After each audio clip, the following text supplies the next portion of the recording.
ஒரு அழகான கிராமத்து பெண்ணிற்கு பெற்றோர்களால் சீக்கப்பட்டு மிக சிறப்பாக திருமணம் நடக்கிறது. கணவனும் மனைவியும் ஒருவருக்கொருவர் உயிருக்கு உயிராய் நேசிக்கின்றனர். அவளுக்காக தன் உடை, நடை, பேச்சு இப்படி எல்லாவற்றையும் மாற்றிக்கொண்டவன் கணவன். தினமும் காலையில் எழுந்தவுடன் அவள் முகத்தில் தான் முழிப்பான்.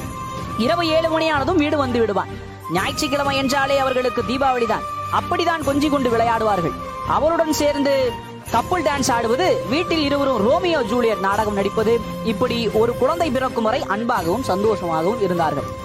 ஒரு பெண் குழந்தை பிறந்த பிறகு கணவனுக்கு வேலையில் பதவி உயர்வு கிடைத்தது.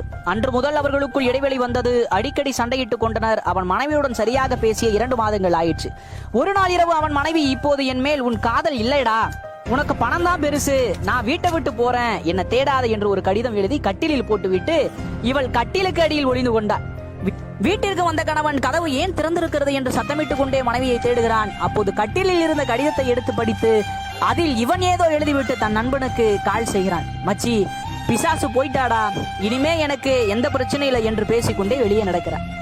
இதை கேட்டவள் வாயை பொத்திக் கொண்டு குலுங்கி குலுங்கி அழுகிறாள். ஐயோ, எவ்வளையோ வச்சிருக்கான் போல, நான் நினைத்தது சரியாகிவிட்டது என்று புலம்பிக் கொண்டு கட்டிலில் கணவன் எழுதியதை எடுத்து படிக்கிறார்.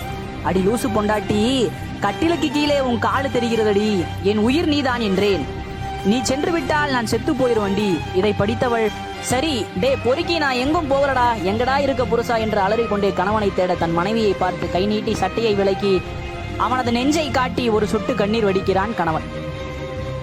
உடனே அவள் ஆண் என்று சொல்லிவிட்டு வேகமாக ஓடி வந்தவள் அவன் நெஞ்சில் முகம் பதித்து கட்டியணை தழுகிறார். என்ன நண்பர்களே, காதலில் சிறந்த காதலே கணவனும் மனைவியும் காதலிப்பதுதான்.